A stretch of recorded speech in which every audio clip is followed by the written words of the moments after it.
Hello friends, 2016નું વર્ષ વિદાય લઈ રહ્યું છે અને 2017ના વર્ષનું આગમન થવા જઈ રહ્યું છે। ત્યારે ગુજરાત માટે આ વર્ષ અનેક રીતે અગત્યનું રહ્યું, કેમ કે ગુજરાતમાં રાજકીય ઘટનાની દ્રષ્ટિએ નિર્ણાયક સાબિત થયું। બીજેપીની જે સરકાર છતાં સત્તા પરિવર્તન અને પ્રધાનમંડળની રચના સાથે સાથે સરકાર સામે વર્ષમાં અનેક પડકારો પણ આવ્યા। એકંદરે સમસ્યા, પડકાર અને સમાધાનનો ત્રિવેણી સેતુ એ જ વર્ષ 2016ના સમાપનનો સારાંશ। ત્યારે ગુજરાતમાં શું બન્યું 2016માં તે અંગે જ અમારી વિશેષ રજૂઆત ગુજરાત ફ્લેશબેક 2016। આ વર્ષે ગુજરાતમાં ભાજપની સત્તા હોવા છતાં મુખ્યમંત્રીઓ બન્યા। મુખ્યમંત્રી પદેથી આનંદીબેન પટેલે 1 ઓગસ્ટના રોજ અચાનક રાજીનામું ધરી દીધું। આનંદીબેન પટેલે ફેસબુક અને ટ્વિટર પર પોતાનું રાજીનામું લખીને જાહેર કર્યું। આનંદીબેને રાજ્યના મુખ્યમંત્રીની જવાબદારીમાંથી મુક્ત કરવાની મોવડીઓને અપીલ કરી। મોડી સાંજે આનંદીબેન પટેલે રાજભવન પહોંચીને રાજ્યપાલ ઓપી કોહલીને રાજીનામું સુપરત કર્યું હતું। મુખ્યમંત્રી પદેથી આનંદીબેન પટેલના રાજીનામા બાદ 7 ઓગસ્ટના રોજ રાજ્યના નવા મુખ્યમંત્રી તરીકે વિજય રૂપાણીએ શપથ લીધા। રાજ્યપાલ ઓપી કોહલીએ વિજય રૂપાણીને મુખ્યમંત્રી, નીતિન પટેલને ઉપમુખ્યમંત્રી તરીકે પદ અને ગોપનીયતાના શપથ લેવડાવ્યા। આ ઉપરાંત 7 કેબિનેટ અને 16 રાજ્ય કક્ષાના મંત્રીઓએ શપથ લીધા, તો સૌરભ પટેલને મંત્રીમંડળમાંથી પડતા મુકાયા હતા। વિજય રૂપાણીની નવી સરકારમાં કેબિનેટ મંત્રી રમણલાલ વોરાના પડતા મૂકવામાં આવ્યા। જો કે રમણલાલ વોરાને વિધાનસભાના અધ્યક્ષ બનાવવાની વાત કરવામાં આવી। વિધાનસભાના સત્ર શરૂ થતાની સાથે જ ઈડરના ધારાસભ્ય અને ભાજપાના વરિષ્ઠ નેતા રમણલાલ વોરાને વિધાનસભાના અધ્યક્ષ બનાવવામાં આવ્યા, તો ગાંધીનગરના ધારાસભ્ય શંભુજી ઠાકોરને વિધાનસભાના ઉપાધ્યક્ષ બનાવવામાં આવ્યા હતા। આનંદીબેન પટેલના રાજીનામા બાદ વિજય રૂપાણી મુખ્યમંત્રી બનતા તેમણે પ્રદેશ પ્રમુખ પદેથી રાજીનામું આપ્યું, જે બાદ ગુજરાત બીજેપીના નવા અધ્યક્ષ તરીકે ભાવનગર પશ્ચિમના ધારાસભ્ય જીતુ વાઘાણીના નામ પર મહોર મારવામાં આવી। જીતુ વાઘાણી અમિત શાહ અને વિજય રૂપાણીના ખાસ મનાતા હોવાના પગલે તેમને પ્રદેશ પ્રમુખ બનાવવામાં આવ્યા હતા। 1 મેના રોજ રાજ્ય સરકારે આર્થિક રીતે પછાત વર્ગના સવર્ણો માટે વટહુકમથી 10% આર્થિક અનામતની જોગવાઈ કરવાનો નિર્ણય લેવામાં આવ્યો। જો કે સરકારના નિર્ણયને ગુજરાત હાઈકોર્ટમાં એક અરજદાર દ્વારા પડકારવામાં આવ્યો। ગુજરાત હાઈકોર્ટે 10% ઈબીસી અનામત અંગે સરકારનો નિર્ણય ગેરબંધારણીય ઠેરવ્યો। આ સાથે હાઈકોર્ટે પોતાના ચુકાદામાં ઠેરવ્યું કે અનામતની ટકાવારી 49%થી વધુ હોઈ શકે નહીં।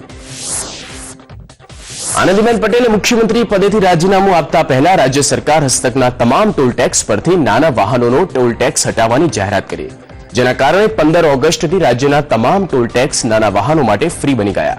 તો આનંદીબેન પટેલે ગરીબ પરિવારની દીકરીની મેડિકલ ફી સંપૂર્ણ માફ કરવાની જાહેરાત કરી। આ ઉપરાંત મુખ્યમંત્રીએ મા અમૃતમ યોજના શરૂ કરાવી, મા વાત્સલ્ય યોજના પણ શરૂ કરાવી, તો 7મા પગાર પંચની પણ આનંદીબેન પટેલે જાહેરાત કરી હતી। 8 નવેમ્બરના રોજ વડાપ્રધાન નરેન્દ્ર મોદીએ 500 અને 1000 રૂપિયાના જૂના દરની ચલણી નોટો બંધ કરવાનો નિર્ણય લીધો। આ પહેલા 1978માં વડાપ્રધાન મોરારજી દેસાઈએ આ નિર્ણય લીધો હતો। જો કે પ્રધાનમંત્રી નરેન્દ્ર મોદીના નિર્ણયને લોકોએ આવકાર્યો, પરંતુ 9 નવેમ્બરથી આજ દિન સુધી બેંકમાં રૂપિયા જમા કરાવવા માટે હજુ પણ લાઈનો જોવા મળી રહી છે। વડાપ્રધાન નરેન્દ્ર મોદી દ્વારા 500 અને 1000 રૂપિયાની નોટ બંધ કરવાના નિર્ણયનો આમ આદમી પાર્ટી અને કોંગ્રેસ દ્વારા વિરોધ થયો। નોટબંધીના વિરોધમાં કોંગ્રેસ દ્વારા બસ રોકો અને ચક્કાજામ કરવામાં આવ્યું। આ સાથે કોંગ્રેસના કાર્યકરો દ્વારા સાંસદ અને ધારાસભ્યોના ઘર બહાર ઘેરાવો કરવામાં આવ્યો, તો રાજ્યભરમાં કોંગ્રેસના કાર્યકરોએ રસ્તા પર દૂધ અને શાકભાજી ફેંકીને વિરોધ કર્યો હતો। નોટબંધીના નિર્ણયથી શહેર અને ગ્રામીણ લોકોને ભારે મુશ્કેલીઓનો સામનો કરવો પડી રહ્યો છે। નોટબંધીના નિર્ણય બાદ વડાપ્રધાન નરેન્દ્ર મોદીની માતા હીરાબાએ બેંકમાં જઈને નોટ એક્સચેન્જ કરાવી હતી। જો કે બેંકમાં રૂપિયા માટે લોકો કલાકો સુધી લાઈનોમાં ઉભા રહેતા જોવા મળ્યા, તો ગ્રામીણ વિસ્તારની અનેક બેંકોમાં હજુ સુધી પૂરતા નાણાં પહોંચ્યા નથી, જેના કારણે લોકો પરેશાન થઈ રહ્યા છે। કાળા કારોબારીઓ પાસે લાખો રૂપિયાની નવી નોટ ઝડપાઈ રહી છે। 8 નવેમ્બરથી આજ દિવસ સુધી ગુજરાતમાંથી કરોડો રૂપિયાની નોટ ઝડપાઈ। રાજકોટ, કચ્છ, અમદાવાદ, ભરૂચ, સુરત, વડોદરા, ભાવનગર, બનાસકાંઠા સહિતના અનેક વિસ્તારમાંથી પોલીસે નવી ચલણી નોટો સાથે લોકોને ઝડપી પાડ્યા। સુરતના કિશોર ભજીયાવાલા પાસેથી કરોડો રૂપિયાની બેનામી સંપત્તિ મળી આવી। કિશોર ભજીયાવાલાએ સુરત પીપલ્સ બેંકની ઉધના શાખા ઉપરાંત બેંક ઓફ બરોડાની ભટાર બ્રાન્ચના હજારો ખાતેદારોના નામે કરોડો રૂપિયા એક્સચેન્જ કર્યા હોવાનું ખુલ્યું, જે બાદ આવકવેરા વિભાગે સપાટો બોલાવ્યો। કિશોર ભજીયાવાલાના પરિવારના 32થી વધુ એકાઉન્ટ, 10થી વધુ બેનામી લોકર અને અનેક એકાઉન્ટની માહિતી મેળવી। તો બેંકના લોકરમાંથી ડાયમંડ અને ગોલ્ડની કરોડોની જ્વેલરી ઉપરાંત 400 વીઘાથી પણ વધુ જમીનોના દસ્તાવેજો પણ મળી આવ્યા છે। સરકારના નોટબંધીના નિર્ણય બાદ સરકારે કેશલેસ વ્યવસ્થા અપનાવવાની વાત કરી, જેના પગલે રાજ્યના મોટા મંદિર એવા સોમનાથ, અંબાજી, દ્વારકા, શામળાજી, ડાકોર તેમજ અનેક સ્વામિનારાયણ મંદિરમાં સ્વાઇપ મશીનથી દાન લેવાનું શરૂ કરવામાં આવ્યું. અમદાવાદ વડોદરા એક્સપ્રેસ હાઈવે પર સુવિધા શરૂ કરવામાં આવી, જેમાં વાહન ચાલકો ક્રેડિટ, ડેબિટ કાર્ડ અને મોબાઈલ દ્વારા એપથી સીધું જ પેમેન્ટ કરી રહ્યા છે. ઇન્કમ ડિસ્ક્લોઝર સ્કીમ હેઠળ 13,860 કરોડની બેહિસાબી નાણું જાહેર કરનાર અમદાવાદના મહાકૌભાંડી મહેશ શાહના ઘરે આવકેરા વિભાગે દરોડા પાડ્યા. જો કે મહેશ શાહ ઘરેથી મળી આવ્યો નહોતો. પ્રથમ હપ્તો ન ભરતા આવકેરા વિભાગની ટીમો મહેશ શાહના સંબંધીઓ અને વેપારીઓને ત્યાં ત્રાટકીને મહત્વના પુરાવા કબજે કર્યા. તો 2 ડિસેમ્બરની રાત્રે મહેશ શાહને આવકેરા વિભાગે ઝડપી પાડ્યો અને આઈટી ઓફિસમાં લઈ જઈ આખી રાત પૂછપરછ કરી હતી. કરોડો રૂપિયાની બેનામી સંપત્તિ જાહેર કરનાર આ મહાકૌભાંડી મહેશ શાહને બચાવવા પોલીસે પણ શંકાસ્પદ ભૂમિકા ભજવી. મહેશ શાહને સેટેલાઇટ પોલીસે મીડિયાથી બચાવવા માટે પોલીસની વર્દી પહેરાવી હતી, જે અંગે સંદેશ ન્યૂઝે પર્દાફાશ કર્યો હતો, જેથી આ મામલે પોલીસ અધિકારી દ્વારા તપાસ ટીમ બનાવવામાં આવી હતી. વડાપ્રધાન નરેન્દ્ર મોદીએ 30 ઓગસ્ટના રોજ જામનગર નજીક સણોસરા ગામેથી સૌની યોજનાનો પ્રારંભ કરાવ્યો. સૌરાષ્ટ્ર અવતરણ ઇરિગેશન યોજના એટલે કે સૌની યોજનાનું લોકાર્પણ કર્યું. સૌની યોજના થકી રાષ્ટ્રની પીવાના પાણીની તંગી દૂર થશે. તો યોજનામાં સૌરાષ્ટ્રના 115 જળાશયો છલોછલ કરવાની સાથે 34 લાખ હેક્ટર જમીનને લાભ થશે. સૌની યોજનાનો પ્રારંભ કરાવતા વડાપ્રધાને ગુજરાતના વખાણ કર્યા હતા. 22 ઓક્ટોબરે વડાપ્રધાન નરેન્દ્ર મોદીએ વડોદરા ખાતે બનેલા એરપોર્ટના નવા ટર્મિનલનું ઉદ્ઘાટન કર્યું અને એરપોર્ટને ભવ્ય રીતે નિહાળીને એરપોર્ટના ટર્મિનલના વખાણ કર્યા. એરપોર્ટના ટર્મિનલનું ઉદ્ઘાટન કર્યા બાદ વડાપ્રધાન નવલખી ખાતેના દિવ્યાંગોના કાર્યક્રમમાં પહોંચ્યા, જ્યાં દિવ્યાંગોને કીટ વિતરણ કર્યું. 10,000થી વધારે દિવ્યાંગોને આધુનિક સહાયક ઉપકરણ, રૂપિયા 9.26 કરોડના સહાયક ઉપકરણ, અન્ય સુવિધા, લોન અને કૌશલ્ય તાલીમ પત્રોનું વિતરણ કરવામાં આવ્યું હતું. 17 સપ્ટેમ્બરે વડાપ્રધાન નરેન્દ્ર મોદીએ ગાંધીનગરના રાયસણ ખાતે જઈને માતા હીરાબાના આશીર્વાદ લીધા. જન્મદિવસે માતાના આશીર્વાદ લીધા બાદ વડાપ્રધાને લીમખેડામાં વનબંધુ કલ્યાણસણ યોજનાનો પ્રારંભ કરાવ્યો. સરકારી યોજનાનો લાભ આદિવાસીઓને મળે તે માટે 10 યોજનાના ખાતમુહૂર્ત કર્યા. લીમખેડા બાદ વડાપ્રધાન નરેન્દ્ર મોદી નવસારી ગયા, જ્યાં નરેન્દ્ર મોદીએ 11,200 દિવ્યાંગોને 10 કરોડથી વધુની વિવિધ કીટ વિતરણ કરી નવો વિશ્વ રેકોર્ડ નોંધ્યો હતો. 10 ડિસેમ્બરના રોજ વડાપ્રધાન નરેન્દ્ર મોદીએ બનાસકાંઠાના ડીસાથી બનાસ ડેરીના ચીઝ એન્ડ વે પ્લાનનો શુભારંભ કરાવ્યો. વડાપ્રધાન મોદીએ ડીસામાં ખેડૂતોના વખાણ કર્યા, સાથે નોટબંધીનો વિરોધ કરનારા રાજકીય પક્ષો પર આકરા પ્રહાર કર્યા અને લોકોને કેશલેસ પદ્ધતિ અપનાવવા વાત કરી. ડીસાની મુલાકાત પૂર્ણ કર્યા બાદ પીએમ મોદીએ કમલમ ખાતે ભાજપના નેતાઓ સાથે બેઠક યોજી અને 2017ની ચૂંટણી માટે કામે લાગી જવા અંદરખાને ટકોર કરી હતી. કોંગ્રેસ ઉપાધ્યક્ષ રાહુલ ગાંધીએ 21 ડિસેમ્બરે ઊંઝામાં ઉમિયા માતાના દર્શન કર્યા બાદ વડાપ્રધાન નરેન્દ્ર મોદીના હોમ ગ્રાઉન્ડ મહેસાણામાં સભા યોજી. મહેસાણાની મુલાકાતે આવેલા રાહુલ ગાંધીએ વડાપ્રધાન મોદી પર મોટા આક્ષેપ કર્યા, જેમાં રાહુલે કહ્યું કે સહારા કંપનીએ નરેન્દ્ર મોદીને 6 મહિનામાં 9 વખત કરોડો રૂપિયા આપ્યા છે. આ સિવાય બિરલા કંપની પાસેથી મોદીને 25 કરોડ રૂપિયા આપ્યા હોવાના આક્ષેપ રાહુલ ગાંધીએ કર્યા છે. દિલ્હીના મુખ્યમંત્રી અને આમ આદમી પાર્ટીના સંયોજક અરવિંદ કેજરીવાલે 15 ઓક્ટોબરે ઊંઝાના ઉમિયા માતાના દર્શન કર્યા, જે બાદ કેજરીવાલે પાટીદાર અનામત આંદોલન દરમિયાન મોતને ભેટેલા નિશિત પટેલ અને મયુર પટેલના પરિવારજનોને મળ્યા હતા, તેમજ મૃતકના પરિવારજનોને સાંત્વના પાઠવી મહેસાણામાં અરવિંદ કેજરીવાલનો ભારે વિરોધ કરવામાં આવ્યો હતો. 16 ઓક્ટોબરે અરવિંદ કેજરીવાલે સુરતમાં એક જાહેર સભાને સંબોધી. અરવિંદ કેજરીવાલે બીજેપી પર પ્રહાર કરતા કહ્યું કે રાજ્યમાં દારૂબંધી છે, તેમ છતાં દારૂ ખુલ્લેઆમ વેચાઈ રહ્યો છે. કેજરીવાલે કહ્યું કે માત્ર એક ફોન કરતાની સાથે જ ગુજરાતમાં દારૂની હોમ ડિલિવરી થઈ રહી છે. આ ઉપરાંત કેજરીવાલે વડાપ્રધાન મોદી પર પ્રહાર કર્યા હતા. ઉનાના સામઢિયાળા ગામે 5 લોકો પર અમાનવીય અત્યાચાર કરવાની ઘટનાનો વિડીયો સામે આવ્યો હતો. 11 જુલાઈની રાત્રે 5 યુવાનોને અર્ધનગ્ન કરીને કેટલાક શખ્સોએ બેરહેમીથી માર માર્યો હતો, જેનો વિડીયો વાયરલ થતા દેશભરમાં તેની ગૂંજ પડી હતી. ઉના કાંડ બાદ રાજ્યના તત્કાલીન મુખ્યમંત્રી આનંદીબેન પટેલે પીડિત પરિવારોની મુલાકાત લીધી હતી અને દોષિતો સામે કડક પગલાં ભરવાની વાત કરી હતી. ઉનાના કાંડમાં 5 લોકો પર થયેલા અમાનવીય અત્યાચારના પડઘા રાજ્ય સહિત દેશભરમાં પડ્યા હતા. અત્યાચારના વિરોધમાં રાજ્યમાં અનેક જગ્યાએ રેલી યોજીને આવેદનપત્ર આપવામાં આવ્યા હતા. તો બસપા પ્રમુખ માયાવતીએ ઉના કાંડનો મુદ્દો સંસદમાં ઉઠાવ્યો, જેના કારણે એક દિવસ માટે સંસદની કાર્યવાહી ઠપ થઈ ગઈ હતી.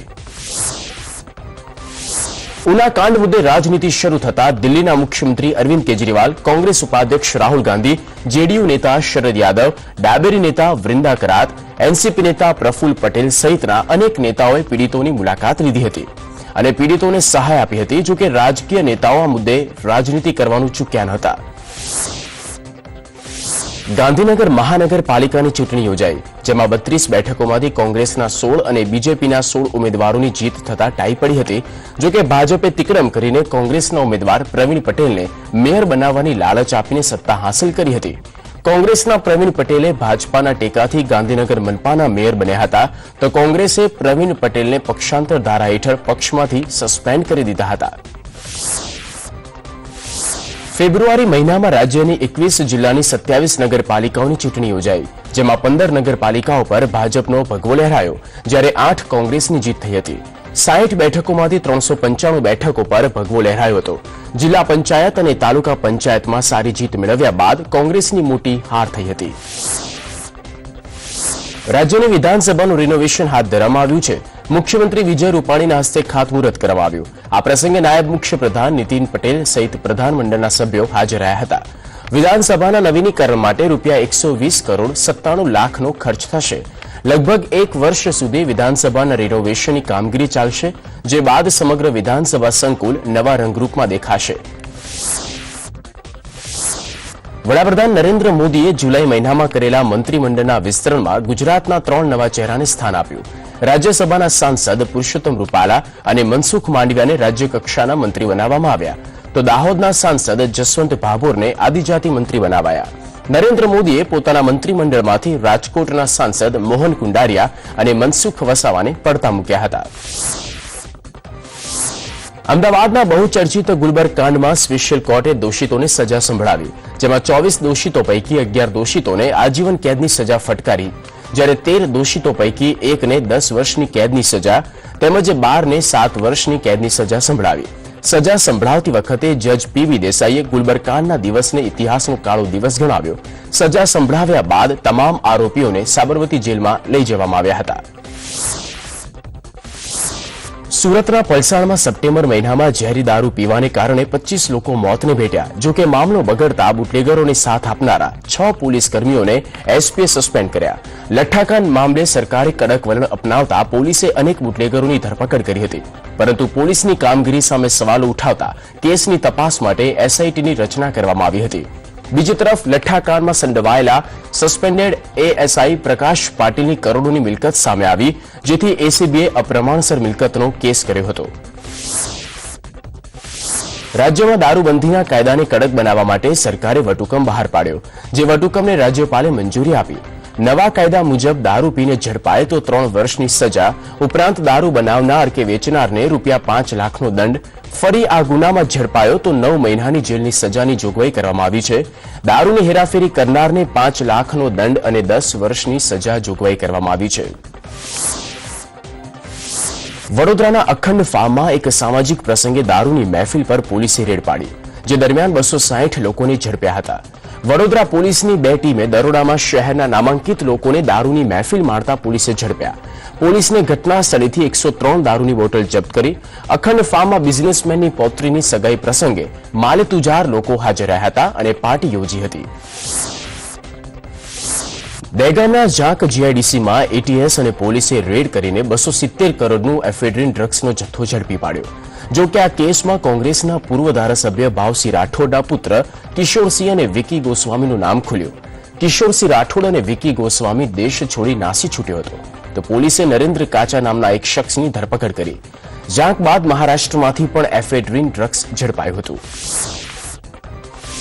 પથ્થર મારીને હત્યા કરનાર સ્ટોન કિલરને લઈને રાજકોટમાં દહેશત ફેલાઈ. રાજકોટમાં અનેક હત્યાઓ પાછળ સ્ટોન કિલરનો હાથ હોવાને લઈને રાજકોટ, અમદાવાદ, જામનગરની ટીમ સાથે 1280 જવાનો જોડાયા હતા. જો કે અનેક દિવસોની તપાસ બાદ પોલીસે સ્ટોન કિલર હિતેશ રામાવતને જામનગરના બેડેશ્વર વિસ્તારમાંથી દબોચ્યો. સ્ટોન કિલર હિતેશ રામાવત પહેલા રિક્ષા ચલાવતો હતો. જો કે તે સમલૈંગિક હોવાથી પરિવારે તેને ઘરમાંથી કાઢી મૂક્યો હતો. આ સ્ટોન કિલર હિતેશ રામાવત સમલૈંગિક સંબંધ બાંધ્યા બાદ હત્યા કરતો હતો અને ત્યારબાદ કિંમતી માલસામાન લૂંટી લેતો હતો. રાજકોટ શહેરમાં જાહેરમાં ખંડણી, લૂંટ, મર્ડર અને ફાયરિંગ જેવા ગંભીર ગુનાઓ આચરી કાયદાની એસી-તેસી કરનારા તત્વો સામે રાજકોટ પોલીસે લાલાંખ કરી. પોલીસે કુખ્યાત ગેંગસ્ટર બલી ડાંગર, મહેશ ગમારા, કમલેશ રામાણી અને જયપાલસિંહ જાડેજા અને તમામના સાગરીતોને સકંજામાં લીધા. લોકોમાંથી ગેંગસ્ટર અને અસામાજિક તત્વોનો ખોફ જાય તે માટે પોલીસે બલી ડાંગર, મહેશ ગમારા, કમલેશ રામાણી અને જયપાલસિંહ જાડેજા અને આ તમામ સાગરીતોની જાહેરમાં સરઘસ કાઢ્યા અને ગુનાઓ કબૂલાવ્યા હતા. સુરતના પાર્લે પોઈન્ટની સર્જન સોસાયટીમાં બિઝનેસમેન દિશિત જરીવાલાની તેની પત્ની દ્વારા હત્યા કરવામાં આવી. દિશિત જરીવાલા અને વેલ્સીના લગ્ન 3 વર્ષ પહેલા જ થયા હતા અને તેમને એક પુત્રી પણ હતી. પરંતુ વેલ્સી દીક્ષિતના પિતરાઈ ભાઈ સુકેતુ સાથે આડા સંબંધ ધરાવતી, જેથી પ્રેમમાં કાંટો બની ગયેલા પતિ દિશિતને આયોજનપૂર્વક હત્યા કરી નાખી. વેલ્સીએ તેના પતિ દિશિતની છાતી પર છરીના 7 ઘા મારીને હત્યા કરી હતી. આ ઘટના ટોક ઓફ ધ ટાઉન બની ગઈ હતી. અમદાવાદની સાબરમતી જેલમાંથી હત્યાના પ્રયાસ કેસનો કાચા કામનો આરોપી 25 ફૂટની દિવાલ કૂદીને નાસી છૂટ્યો, જેને લઈને જેલ તંત્ર સામે સવાલ ઉઠ્યા હતા. જોકે પોલીસે અલગ અલગ ટીમો બનાવીને આરોપી પ્રવીણ ધવલને ઝડપી પાડ્યો. આરોપી પ્રવીણ ધવલ જેલમાંથી નાસી છૂટી કલોલ તેની માતા પાસે ગયો. જોકે આરોપી ધવલની માતાએ ક્રાઇમ બ્રાન્ચને ફોન કરતા પોલીસે જેલમાંથી નાસી છૂટનાર પ્રવીણ ધવલને દબોચી લઈ જેલમાં ધકેલ્યો હતો. કચ્છમાંથી એટીએસે પાકિસ્તાની જાસૂસી સંસ્થા આઈએસઆઈના 2 જાસૂસોની ધરપકડ કરી હતી. એટીએસની તપાસ દરમિયાન જાસૂસો પાસેથી આર્મી કેમ્પના ફોટા મળી આવ્યા. ઉપરાંત પાકિસ્તાન યુવતીના ફોટોગ્રાફ પણ મળી આવ્યા. અલાના સમા નામના એજન્ટ પાસેથી માહિતી મેળવનાર યુવતી રઝિયાના ફોટોગ્રાફ પણ પોલીસે જપ્ત કર્યા. રઝિયા પણ કચ્છ જાસૂસી કરવા આવવાની હતી. તો ઝડપાયેલ અલાના સમા આ વર્ષમાં 2 વખત પાકિસ્તાન જઈ આવ્યો. બંને એજન્ટો સેનાની ગુપ્ત માહિતી મેળવતા હતા. 16 માર્ચ રાજ્યભરમાં પેટ્રોલ પંપ પર થતી ગેરરીતિનો પર્દાફાશ સંદેશ ન્યૂઝે ગ્રાઉન્ડ ઝીરો રિપોર્ટ દ્વારા કર્યો. દિવસભર એક જ ન્યૂઝ સંદેશ ન્યૂઝ પર પ્રસારિત કરાયા હતા અને લાખો દર્શકોએ આ કાર્યક્રમને વખાણ્યો હતો. તો પેટ્રોલ પંપ દ્વારા પેટ્રોલ અને ડીઝલ આપવામાં ગેરરીતિ કરવામાં આવતી હોવાને લઈને સરકારે પણ આ રિપોર્ટની ગંભીર નોંધ લઈને પગલાં ભરવા આદેશ આપ્યા. તો સંદેશ ન્યૂઝના ગ્રાઉન્ડ ઝીરો રિપોર્ટથી જનતા જાગૃતિ જનતા રેડ કરી હતી. ખાદ્ય તેલમાં થતી ભેળસેળ અંગે સંદેશ ન્યૂઝ દ્વારા ઓપરેશન ખુશ્બુ અંગેનો ગ્રાઉન્ડ ઝીરો રિપોર્ટ દ્વારા પર્દાફાશ કરવામાં આવ્યો. સંદેશ ન્યૂઝના ઓપરેશનના રાજ્યભરમાં ઘેરા પડઘા પડ્યા. ફૂડ એન્ડ ડ્રગ્સ વિભાગે તેલના ડબ્બા ભરી વેચાણ કરતી કંપનીના ગોડાઉન પર દરોડા પાડ્યા અને ત્યાંથી સેમ્પલ લઈ ફેક્ટરીને સીલ મારી દેવામાં આવી. રાજ્યના મુખ્યમંત્રી વિજય રૂપાણી અને નાયબ મુખ્યમંત્રી નીતિન પટેલે પણ સંદેશ ન્યૂઝના ઓપરેશન ખુશ્બુની સરાહના કરી અને સંદેશ ન્યૂઝની ટીમને અભિનંદન આપ્યા હતા. રાજકોટમાં રાજમોતી મિલના ડેપો મેનેજર દિનેશ દક્ષિણીની હત્યા કરવામાં આવી. દિનેશ દક્ષિણીએ હિસાબમાં ગોટાળા કર્યો હોવાને લઈને 28મી ફેબ્રુઆરીએ મિલ માલિક દ્વારા ડેપોમાં ગોંધી રાખવામાં આવ્યો હતો. તેને મિલ ડેપોમાં ગોંધી રાખીને ઢોરમાર માર્યો હોવાની વાત બહાર આવી, જેના કારણે દિનેશ દક્ષિણીનું મોત નીપજ્યું. દિનેશ દક્ષિણીની હત્યા બાદ સમીર શાહ નાસી છૂટ્યો હતો. જોકે અનેક દિવસો બાદ સમીર શાહની જયપુરથી ધરપકડ કરવામાં આવી હતી. જોકે આ કેસમાં સમીર શાહને જામીન મળ્યા હતા.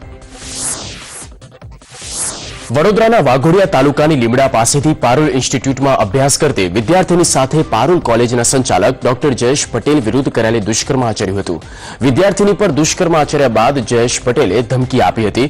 જોકે વિદ્યાર્થીએ પોતાના માતા પિતાને સમગ્ર હકીકત કહેતા વાઘોડિયા પોલીસ સ્ટેશનમાં ફરિયાદ નોંધાઈ હતી.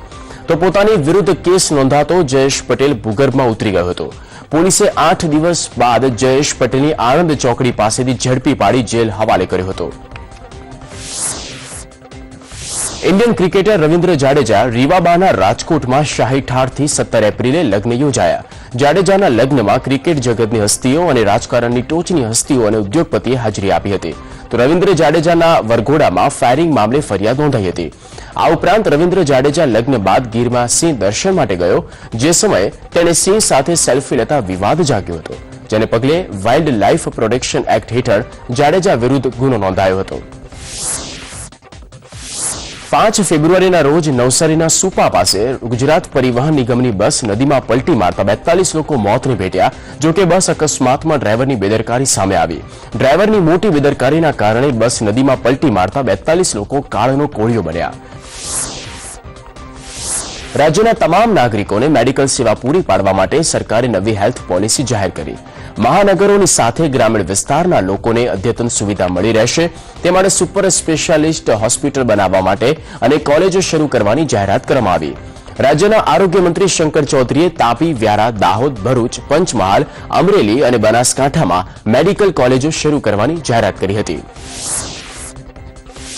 ગરીબ દર્દીઓને સસ્તી દવાઓ મળી રહે તે હેતુથી ગુજરાતમાં જેનરિક દવાના સ્ટોર્સ શરૂ કરાયા.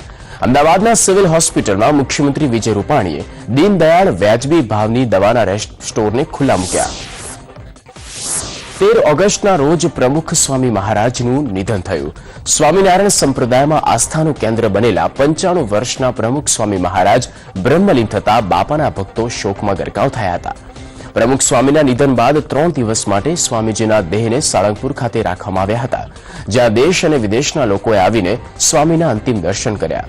તો પ્રધાનમંત્રી મોદી અને મુખ્યમંત્રી વિજય રૂપાણી સહિત અનેક રાજકીય હસ્તીઓએ પ્રમુખ સ્વામીના દર્શન કર્યા હતા, જે બાદ 17 ઓગસ્ટના રોજ અંતિમ વિધિ કરવામાં આવી હતી. જલારામ બાપાની ચોથી પેઢીના વારસદાર જયસુખ બાપા 29 ઓગસ્ટના રોજ નિધન થયું. ગાંધીનગરના મહાત્મા મંદિર ખાતે 10 જાન્યુઆરીથી 13 જાન્યુઆરી દરમિયાન વાઇબ્રન્ટ સમિટ યોજવામાં આવશે. વાઇબ્રન્ટ સમિટમાં 12 દેશ પાર્ટનર હશે.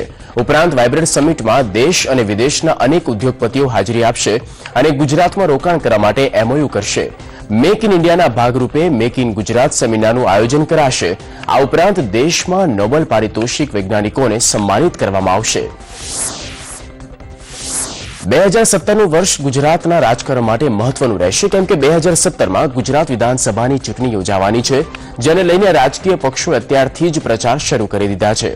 વિધાનસભાની ચૂંટણી નવેમ્બર-ડિસેમ્બર માસમાં યોજાશે, પરંતુ એવું પણ લાગી રહ્યું છે કે વિધાનસભાની ચૂંટણી નિર્ધારિત સમય કરતા પહેલા જાહેર થાય. કાગવડ ખાતે ખોડલધામ મંદિરનો પ્રાણ પ્રતિષ્ઠાનો મહોત્સવ 21 જાન્યુઆરી 2017થી શરૂ થશે. પ્રાણ પ્રતિષ્ઠા મહોત્સવની સાથે 1000 કુંડના હવન યોજાશે, જેમાં રાજ્ય, દેશ અને વિદેશમાંથી મોટી સંખ્યામાં લોકો ઉપસ્થિત રહેશે. કાગવડમાં બનેલા ખોડલ માતાના મંદિરમાં ખોડલ માતા સહિત 14 કુળદેવીઓની મૂર્તિની સ્થાપના કરવામાં આવશે. ફ્લેશબેક 2016ની વિશેષ રજૂઆતમાં અત્યારે બસ આટલું જ. નમસ્કાર.